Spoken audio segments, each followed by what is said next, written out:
Yes. Okay, we're gonna have a better video this time. I had to change video softwares. Okay.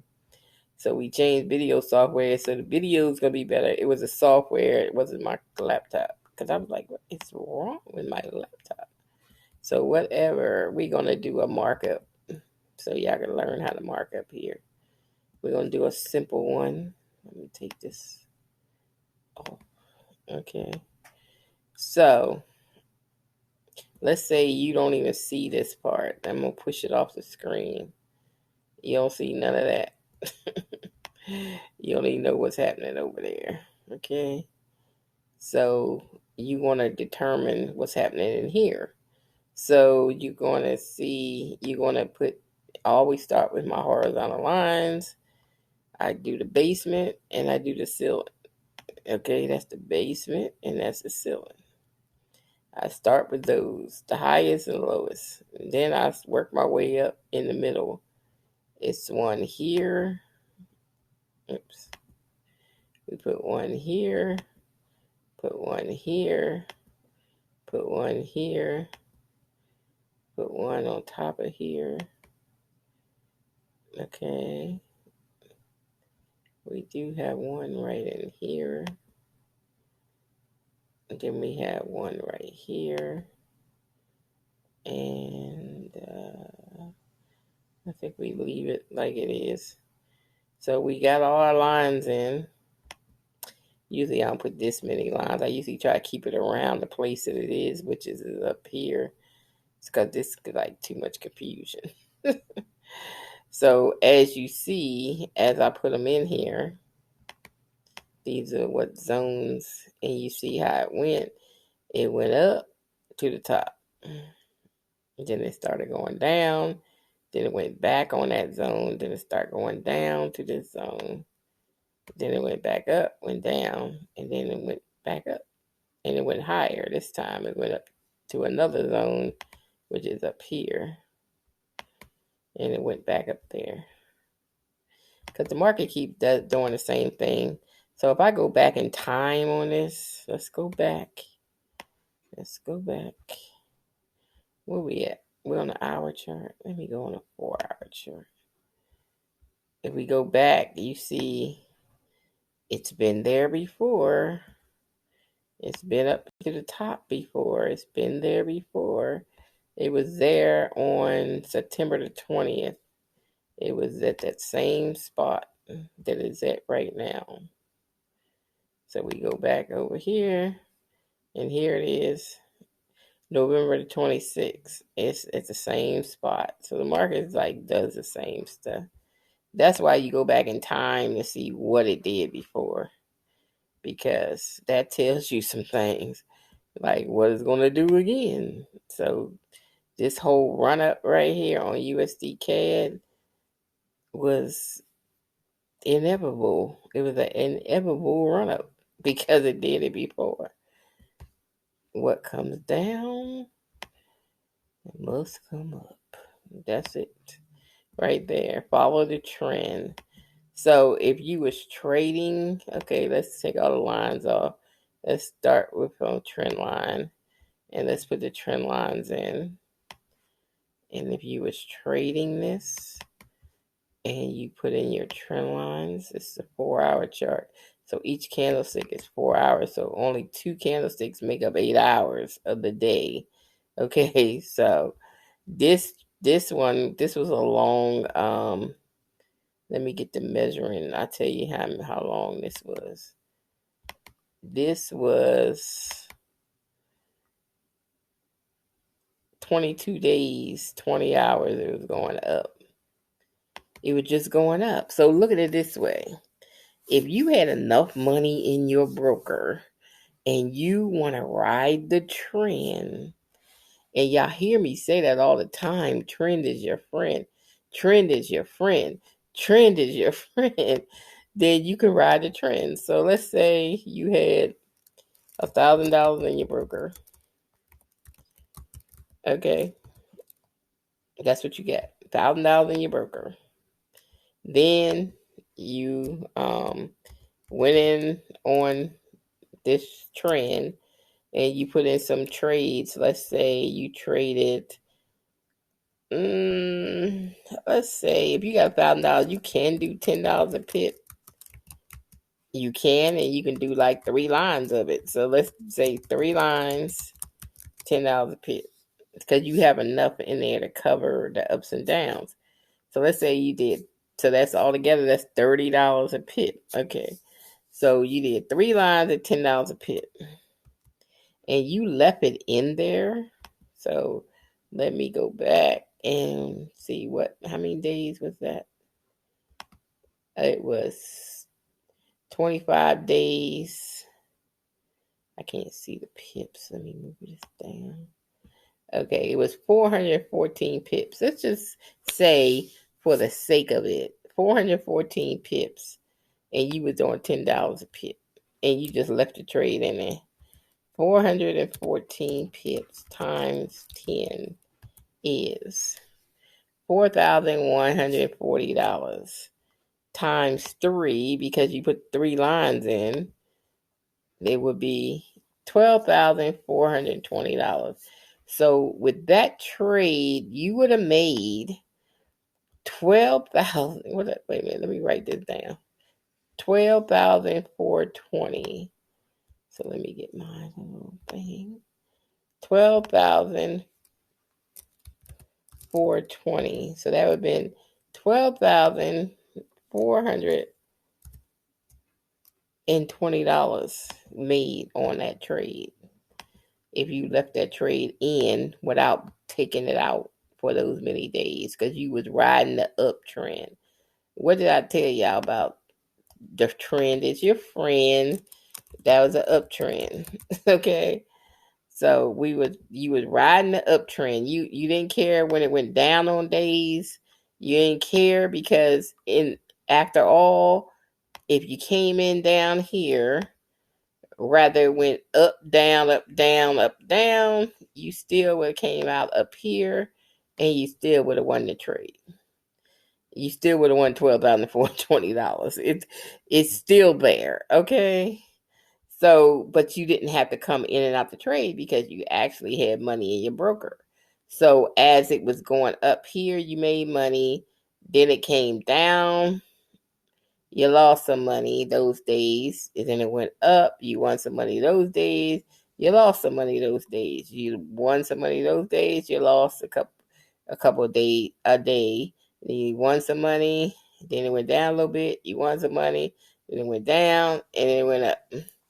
So if you was able to keep that trade in for the whole 25 days, it was 25 days, 102 bars, you still would have won, because it went higher, but you had enough money in your broker to cover it. That's the difference between having money and don't have money. Because if you didn't have money, you had to keep coming out. Oh, it came up a little bit, I'm out, till it goes back down. Then every higher low, you go back in. So let me put the higher lows back in. Higher low, you go back in. Here go one right here. You would have went back in and rolled that a little bit. You see these higher lows in here? Another higher low.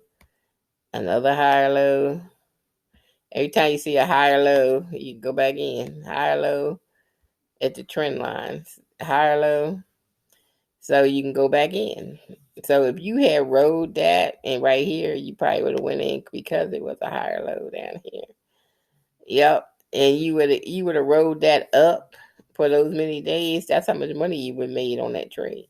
This is Forex, y'all. USD CAD. You would have won that much money. Okay. And you could have doubled your money by doing that complete opposite on Euro USD. Because when USD CAD goes up, your USD go down. So let's look at the Euro USD. See how it went down? So when that one goes up, this one goes down. So they're the complete opposite. So you could have had $1,000 in the broker for this trade, another $1,000 in the broker for the other trade, and you could have shoot on both of them. So this is how the day trader, the swing trade. This is called swing trading. If you leave it in the whole time. So let me write that down. That's swing trading. if you left it in that whole time. Swing trading. So that's what that's called. For that whole 25 days. That's swing trading. And that's what a lot of the traders do. They don't, they don't keep moving out of the trade. They ride the trend because what do we say all the time? Trend is your friend. We say that all the time. Trend is your friend. Trend is your friend. Trend is your friend. We say that all the time. Trend is your friend. Trend is your friend. Right here. Trend is your friend. Trend is your friend. We always say trend is your friend. Okay? Because the trend is your friend. Because you can ride the trend and make money. Okay? The same thing was going to happen on pockets. You can ride the trend. So if I was doing USD CAD on pockets and I knew it was in the uptrend, I would kind of look at the chart first and I see, oh, this is the uptrend today.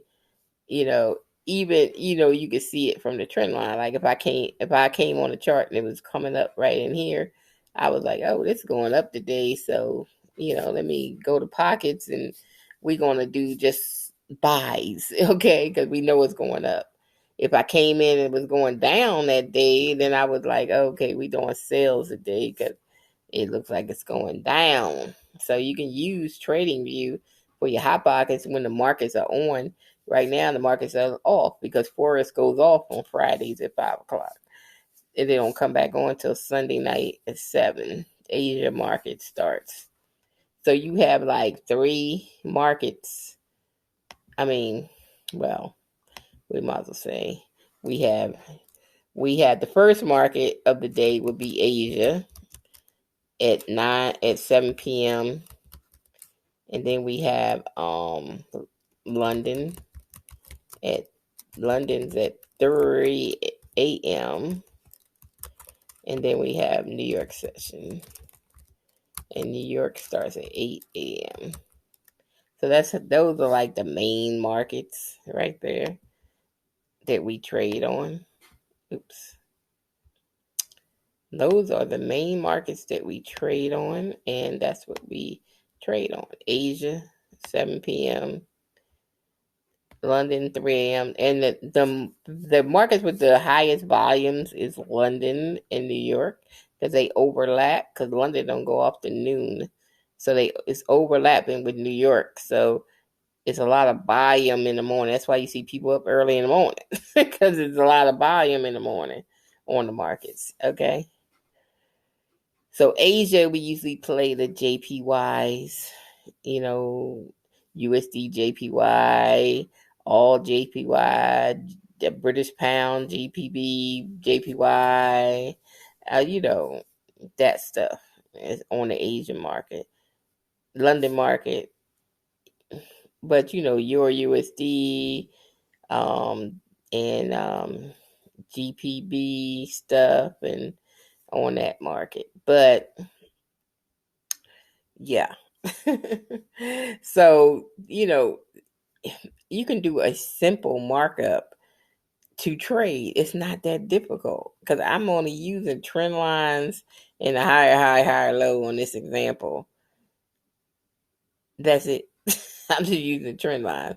I didn't even put zones in. I'm just using trend lines. If I was going to do a swing trade, really, I just need the trend line basically to see where it's been. I'm trying to see where. Well, I can use the horizontal lines to see where it's been, so I could check in the past and see, how high do I think this is going to go. So what I would do, I would go to the past and see where it's been. So I know it's been up there because it came down from that same direction. So all my lines would be off of these right here. I would start putting lines in so I can zone it out on this because I was like, oh, it's been up there before. You know what I'm saying? That's where it's been. it just came down, so it's going to go back up the same way because the market is repetitious. It does the same stuff. So I could have called this right here, say, okay, it's going to go right back up to this zone up here.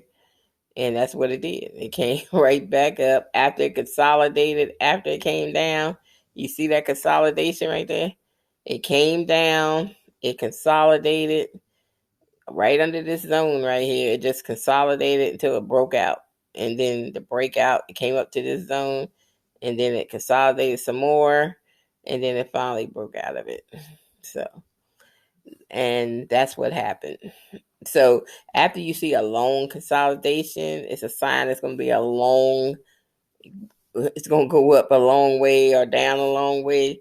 It's out for, because see how long, this is a 4-hour chart. So this consolidation was days. It consolidated.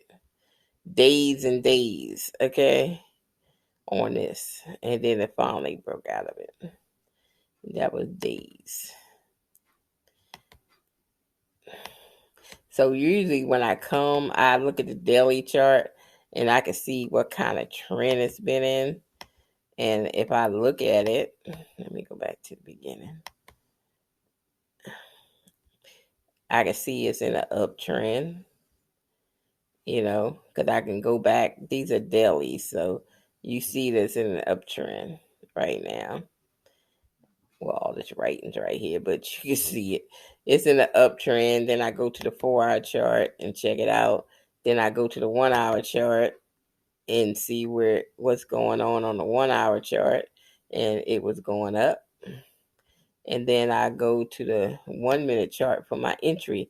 Now I enter, some people do it on the 5-minute chart, but I like to enter on real time. So I like to enter on the 1-hour chart. So then I look and see what it's doing right there in real time.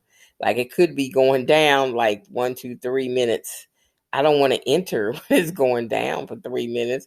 So I wait till it start going back up. Then I enter. So that's why I go back to the 1-hour chart just to see where I'm going to enter it, what time, because this is real time on the 1-minute chart because every candlestick is a minute. So that's why I always go back. Even though I set it up on this chart, on the 4-hour chart, I did all the, markups on the 4-hour chart. And they still here on the hour chart. You see it on the hour chart. It's still in the trend line that I had drew on the 4-hour chart. Then I go to the 1-minute chart, and then I see where we at. We on a blue candle or we on a white candle. So that's where I enter it because I don't want to enter for 3 minutes in the negative. So that's why I come in and look. So that's a little trick. Just look. You can do that. Okay. So this is like marking up is good for anything that you're doing if you want to trade. Okay, so let me look at some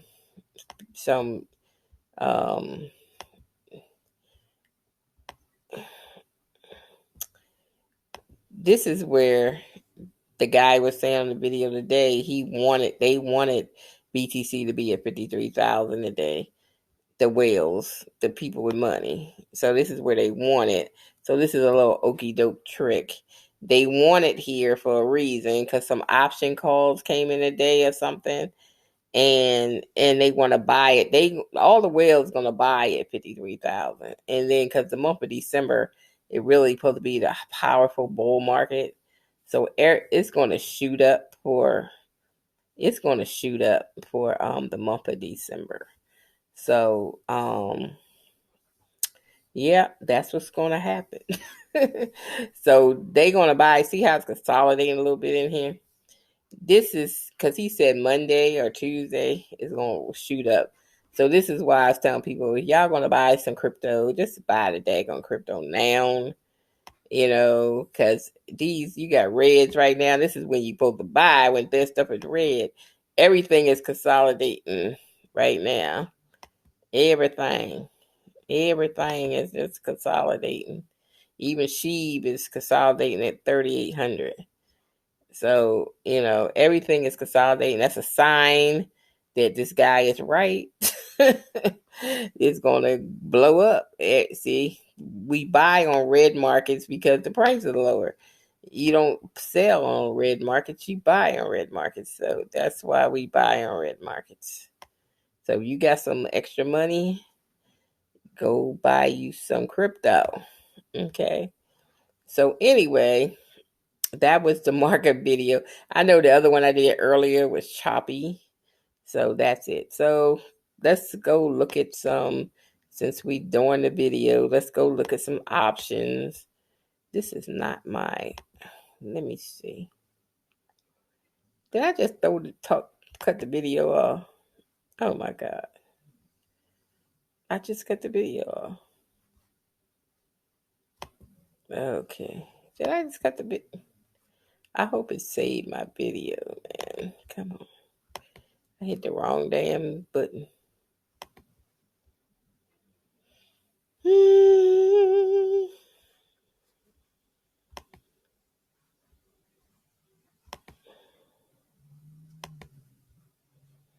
Did I just hit the wrong video?